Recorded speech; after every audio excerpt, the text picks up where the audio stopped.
The United Nations said on Friday that Saudi Arabia has permitted passenger flights to fly from Amman, the Jordanian capital, to the Yemeni capital of Sanaa, which is controlled by Houthi rebels, but has not authorized humanitarian supplies to enter the crucial Red Sea ports of Hodeida and Saleef.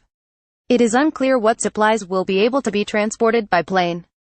The UN has been notified through our usual contacts in Riyadh that the regular passenger flight operated by the United Nations Humanitarian Air Service can fly to Sanaa from Amman starting tomorrow, Jens Leerk, the spokesman for the UN Humanitarian Office, told reporters in Geneva. Saudi Arabia tightened its blockade on Yemen after a missile, shown by pro-Houthi television, was intercepted. However, there has been no substantial change since yesterday regarding the requests for clearance to go by boat to Hodeida and Saleef seaports with humanitarian supplies. Saudi Arabia has maintained an air, sea and land blockade on Yemen since 2015, trying to prevent arms from reaching the country's Shiite rebel group, known as the Houthis, from Iran.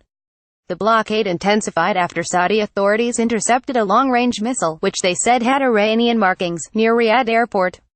Iran has denied supplying the Houthis with weapons.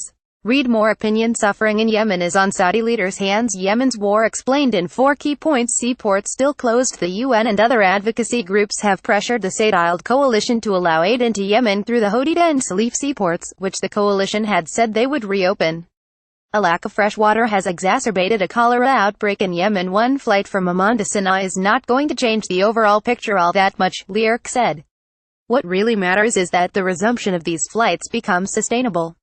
Leerk further called for the reopening of the ports to allow humanitarian aid through. Fuel shortage expected within a week. UN officials say Yemen, one of the poorest countries in the Middle East, is facing the world's worst cholera outbreak, near famine conditions in some parts and a severe breakdown of the healthcare system.